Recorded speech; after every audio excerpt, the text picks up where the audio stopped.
Hello, Recapped Mystery here. Today, I'm going to explain a crime, thriller film, Jolt. Watch out and take care.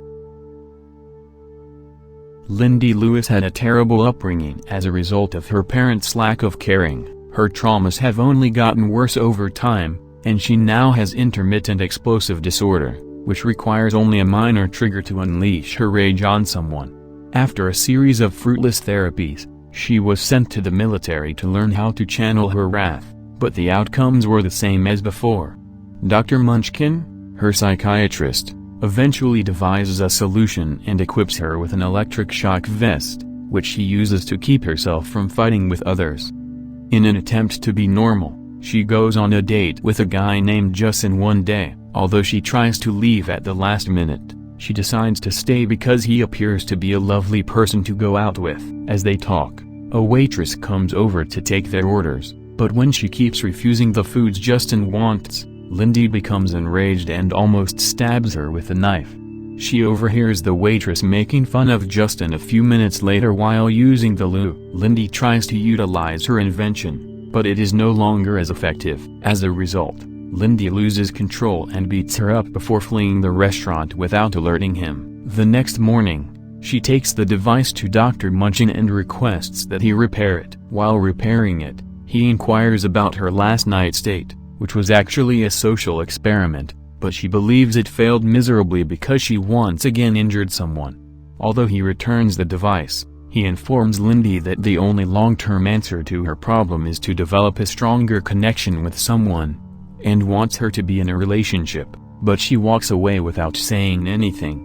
Despite having no plans to see Justin again, she calls him and asks him to meet her. They get along well at their next meeting, and she even confesses her interest for photography. They go to Lindy's house, where he tries to kiss her but she becomes agitated, fearing she will hurt him as well. Later, Justin discovers her vest but is unconcerned about it, and they spend the night together. When she wakes up the next morning, she finds a gift from Justin and is taken aback to discover it is a camera. He asks about her medical equipment after she thanks him for the gift, and she unwillingly reveals about her disorder. She then asks him to stay longer, but he says he has to return to his workplace, where he works as an accountant, and leaves after inviting her to supper at his house.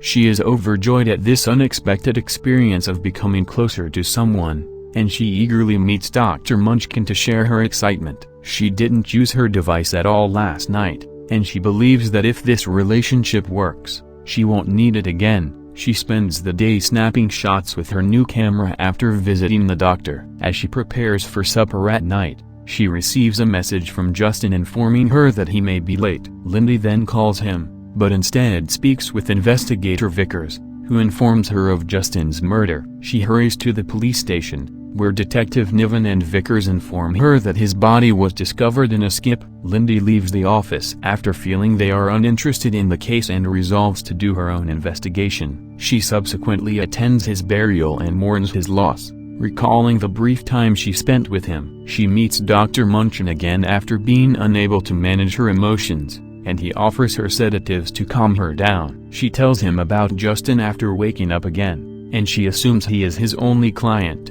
Barry could have been engaged in his murder. He tries to distract her attention by asking her to let the cops do their job, but she has decided to take matters into her own hands. Despite Dr. Munchkin's objections that she might kill someone, Lindy chooses to proceed with her plan and leaves the clinic after threatening him. She phones Detective Vickers and requests that he come to her residence. She sneaks inside the building as soon as he leaves the office and removes Justin's belongings from the evidence room. She learns his address from his wallet and goes to his flat to look for any clues. As she looks around, Vickers calls her out and chastises her for breaking into his office. He also reminds her that, while his partner wishes to arrest her, he wishes to give her another chance. So he notifies her that Nivens is on his way over. Lindy hurriedly leaves the flat after listening to him, but she is met at the door by Nivens, who accuses her of murder and threatens to take her to the police station. Lindy informs Nivens about it while Vickers is still on the phone and tosses it to her, but then flees after hitting her. She snatches Justin's McLaren from the parking lot and hurries out of the building. Nivens and Vickers begin pursuing her but are involved in an accident, allowing Lindy to flee the scene. The next morning, she goes to a cell phone store and begs the manager to put her in touch with a hacker. He takes her to Andy and asks Lindy to break into Justin's phone. Andy asks Lindy if her partner was a drug dealer because he cleared everything from the phone while running a check, but Lindy says he was only an accountant. The phone only includes information about an arms dealer named Barry Kersparky, whom Lindy believes is Justin's only client because he informed her his name but not his occupation. Lindy decides to pursue Barry and praises Andy for her amazing work before leaving with a set of keys as payment. She arrives at Barry's address and discovers that he organizes paid fights. She confronts him about Justin's murder, but he refuses to tell her anything. He dares Lindy to a fight against his finest 3 men in exchange for the knowledge, and she agrees. Barry reveals the results of the fight and takes her with him after she defeats them all. His goons try to kill her in the car, revealing that he had simply tricked her earlier, but Lindy fights back and tortures Barry for the information. He tells her that his employer, Gareth Faisal, murdered Justin, but she won't be able to identify him because he is a powerful man, and even the government is unwilling to go after him. Meanwhile, investigator Niven pays a visit to Vickers at the hospital and informs him of Lindy's history of violence and assault as a result of her anger issues. Lindy appears after she has left the room and thanks him for warning her earlier. She also informs him that she has located the murderer and requests that he arrest Faisal, but he refuses to do so since they lack evidence. Lindy informs Vickers that despite just seeing Justin a few times, he was the only kind guy she met recently. When asked why she was so determined to discover his killer, he provides her Faisal's address, moved by her compassion, but tells her not to go alone. As they talk about it, Nivens walks up and tries to arrest Lindy, but she gets to flee again. She arrives at Faisal's office building, but his security chief, Delacroix, promises to take her to the office but knocks her down in the lift and confiscates her vest before escorting her out.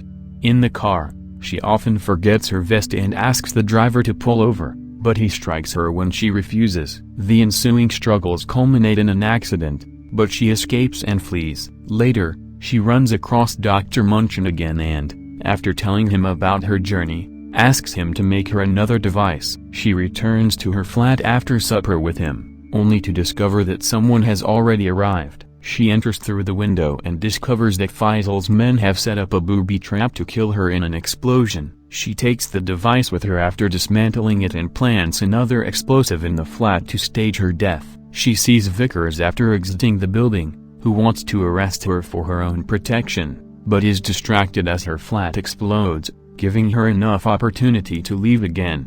Vickers phones her and tries to talk her out of going after Faisal, telling her she should let them do their job, but she knows they won't arrest him, so she ignores his worry and goes anyway.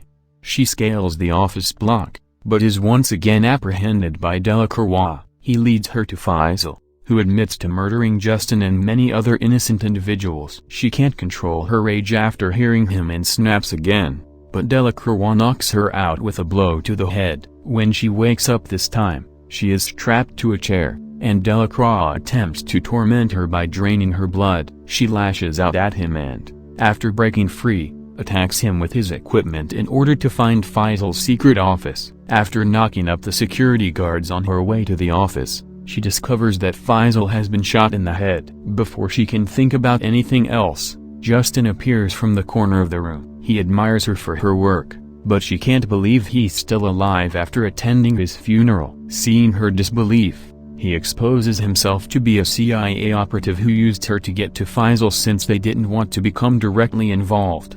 He also informs her that she was recommended by Dr. Munchin, who works for them because his study is funded by them. He then tries to murder her with the electric shock, telling her that her death will be presented as suicide, but the device no longer works on her because she has become resistant to it.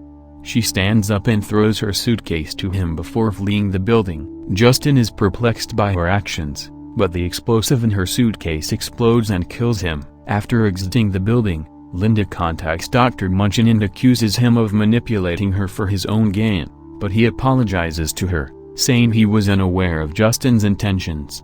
As they argue, Vickers and Niven arrive and discover Lindy holding him to the wall. They believe she is attempting to murder him and shoot her in the leg, only to discover she is handcuffing him in order to hand him over for arrest.